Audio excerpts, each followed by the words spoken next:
Hello, hello, hello, good people. This is Coach Pam here. Welcome to episode 4 of Coaching Simplified, where we take the complexities of coaching and break them down into simple, easy strategies.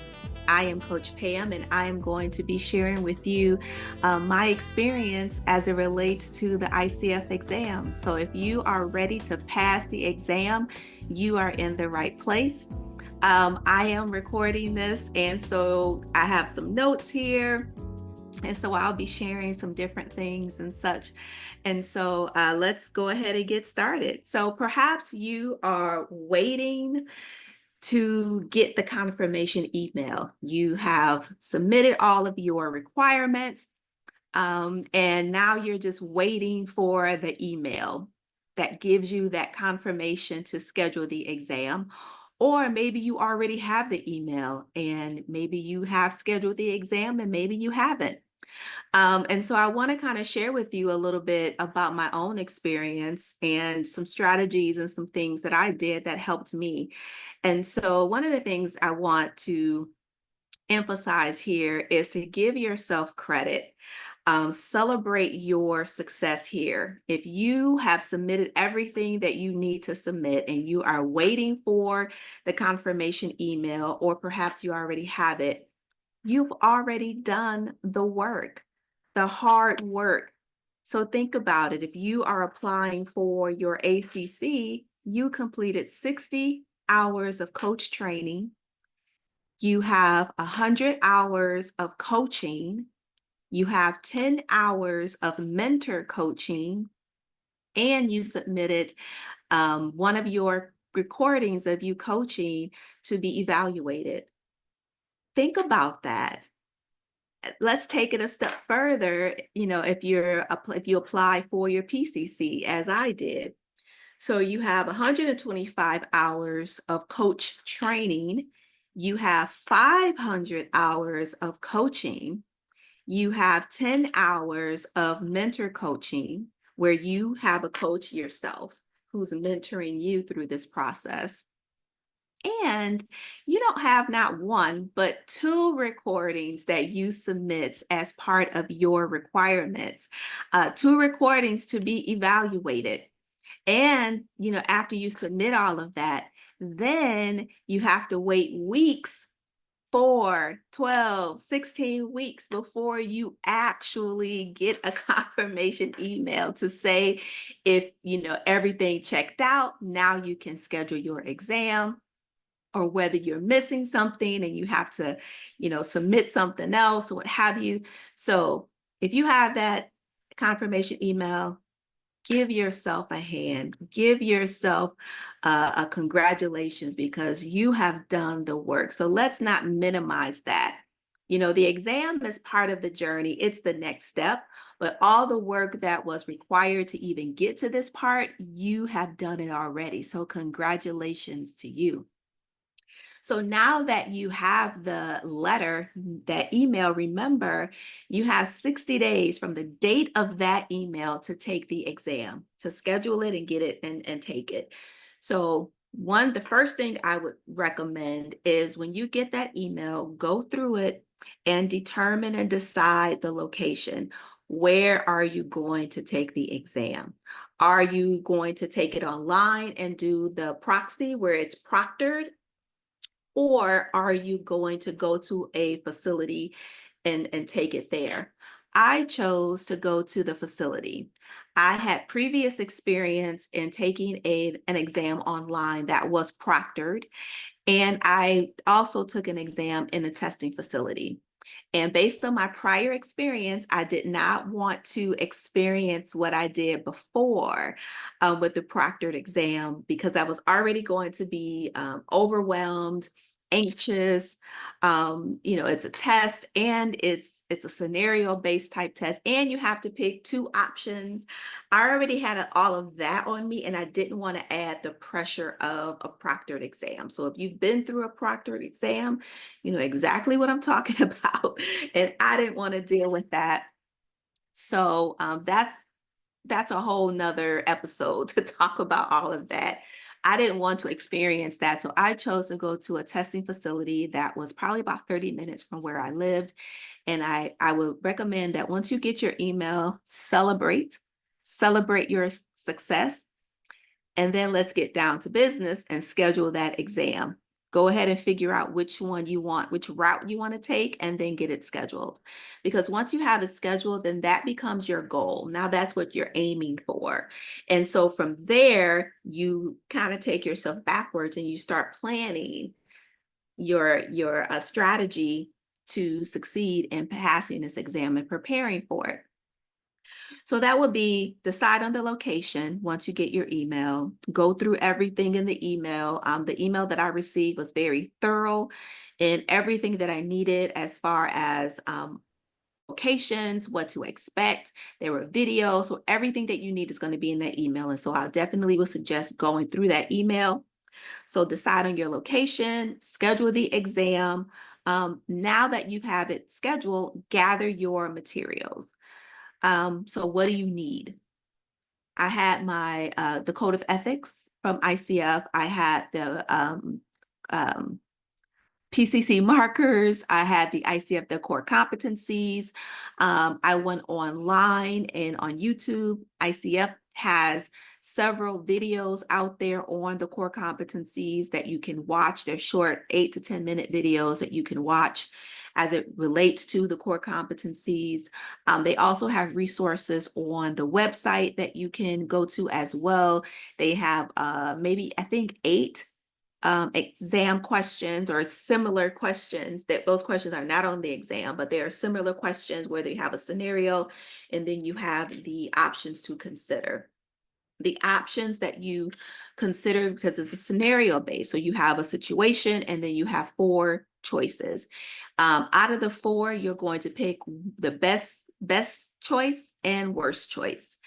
And so they have a couple of questions on ICF website, excuse me, that you can watch as well to gain some information that way as well.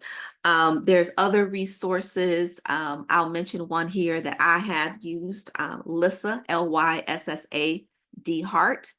I'll link her one of the videos that I watched in the description.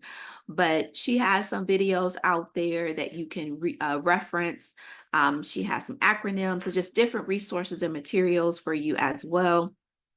There's tons of other resources out there, but what I would say is start gathering your resources. And then you want to put a strategy in place. How many days during the week do you want to study?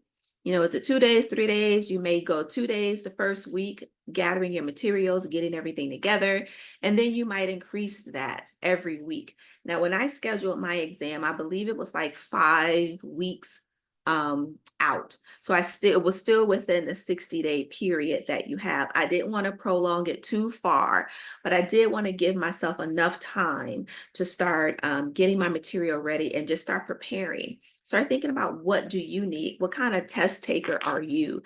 And what do you need to help you to study and make sure that you have all the material and everything that you need? So for me, it's just making sure I had everything and created a strategy. You also want to think about the consistency.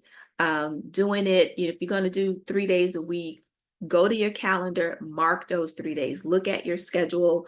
What time frames are you going to block out for studying? You can also use the Pomodoro technique, where maybe you study for 25 minutes and then you take a 10-minute break and you keep repeating that process. I would say not to overload yourself early on. If you do it, if you spread it out over the week, so if you do like a 4 or 5 week span, if you spread it out over that time frame, it will not be overwhelming for you. And reading, studying, taking notes, watching videos, and it's just kind of rinse and repeat. It's kind of what you're doing over those couple of weeks. And so when we get into some of the tools or kind of resources and techniques, one of the things I used was flashcards. It's kind of called active recall. And so I took some flashcards. You can get some index cards On one side of the index card, I put the competency, and then on the back of the index card, I put the definition, and then I put like 3 to 4 points that was related to that particular competency. And that was my flashcards. And so it made it easy for me to take them with me wherever I was going. I can just put them in my purse. So if I was going to someplace where I had to wait, so if I was going to a doctor's office, even if when I went out to dinner, I went on vacation and I took them on vacation with me, just so that I can have an opportunity to just continue to read them and flow through them, and keeping them in front of my mind, and having that level of consistency is going to be key. And then you want to also think about mock exams. So one of the mock exams, I believe Lisa DeHart has some resources that you can sign up for, and she does have a mock exam. And I believe it was just really taking the exam scenario from ICF and creating an exam to where you can get your responses. Like you can choose which one, and then you can kind of get your responses. So that's one option. Solutions Academy also has a mock exam. If I recall correctly, I believe it was like 53 questions. It was timed. And the nice thing about that one is that you also get the responses. So you can also use that as a study guide, which is what I did. You can get it, print it off, and use it as a study guide. And you also get resource development for taking it. And if you pass it, because you'll get a pass or a fail, but you'll also get some resource development for that as well. So you can also use that as a study guide. So the ones that you got wrong, you can kind of understand what made it wrong, and then you can take it as many times as you need to. I think I took it maybe just twice within the 5-week period, because I didn't want to overwhelm myself with constantly taking it, and I didn't want to get used to the questions, knowing that there was going to be a different set of questions on the exam. So those are some resources to consider. Also thinking about how you want to structure yourself to study over a couple of weeks or over a period of time. The next thing is around building your confidence. So here is where you get to put your own coach hat on and coach yourself, and thinking about, what would Coach Pam do? In some instances, I would say, what would Coach Pam do? How would I typically work with a client? And as you are your client. You are your first client when you in this coaching space. And so put on your coaching hat and coach yourself, and thinking about, what do you need to help build your confidence as you are preparing to take this exam. So one of the things for me was visualization. So just having some moments of pause and, closing my eyes and just visualizing, going to the facility, positioning myself there, sitting at the station, taking the exam.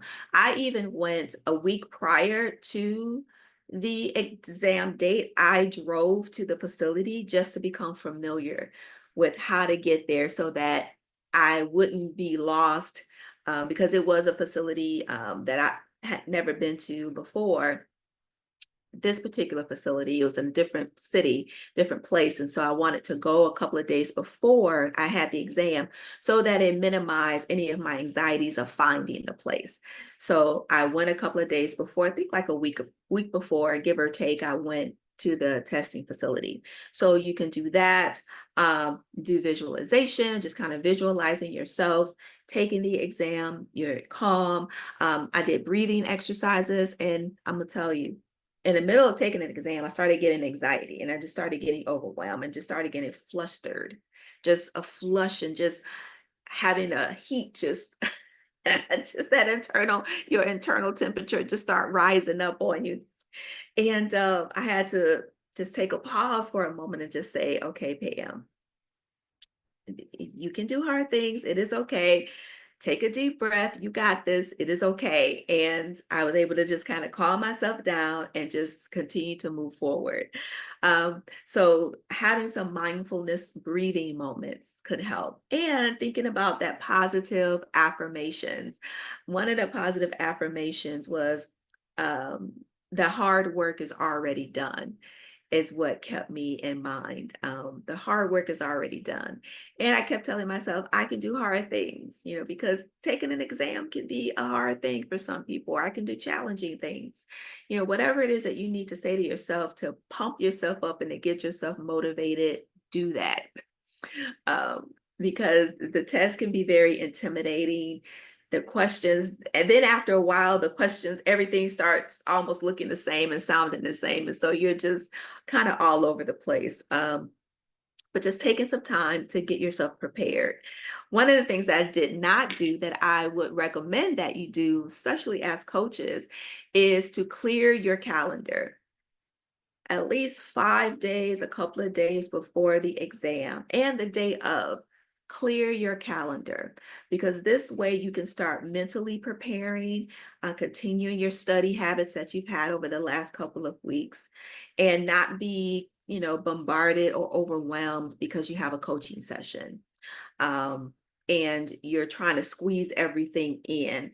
So a couple of days before the exam, clear your calendar so that you can devote the time that you need to help you to prepare and to help you to get ready. Because this is a big deal. And so you want to make sure that you are in the right frame of mind and you are well positioned for this, because I was determined from the very beginning. I didn't want to have to go back and take this exam again. Like, this is like, it could be like worst case where you just have to take it again. And I'm sure there's some positives to that when you think about it, because if you've taken it, now you kind of have an idea what to expect.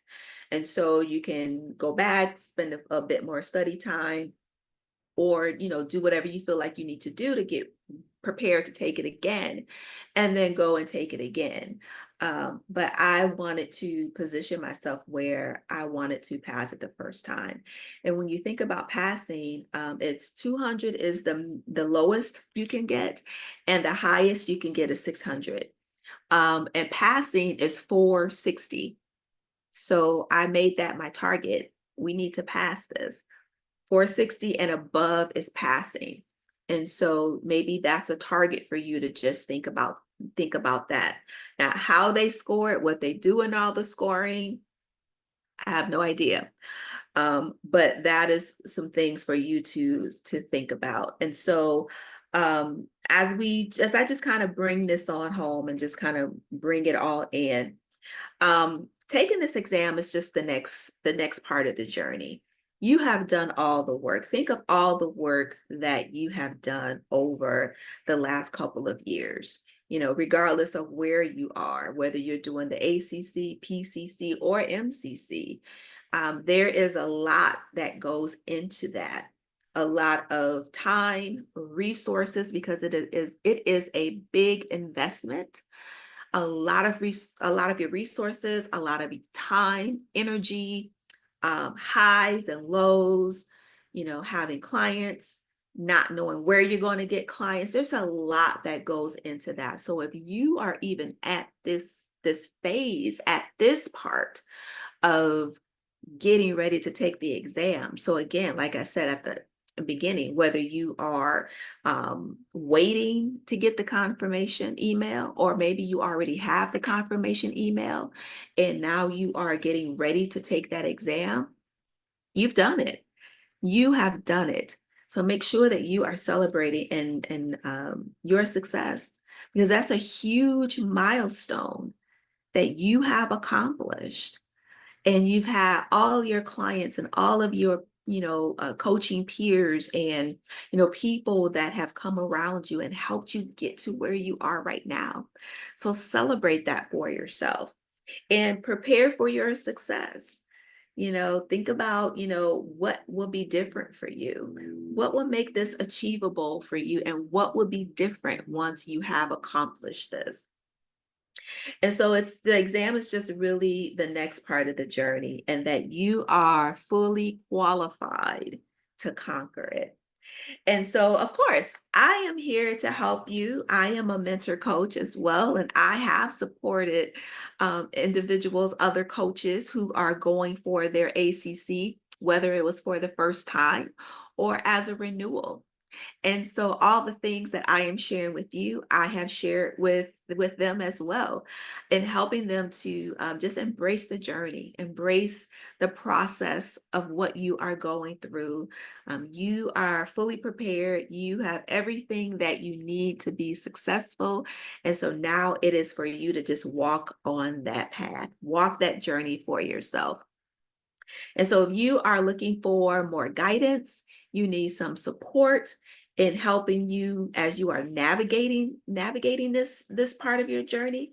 I am here to help. You can reach out to me and schedule some time for us to connect and see how we can best partner together. So I hope that you found this episode of Coaching Simplified informative as we wrap up our series this month on certification and education.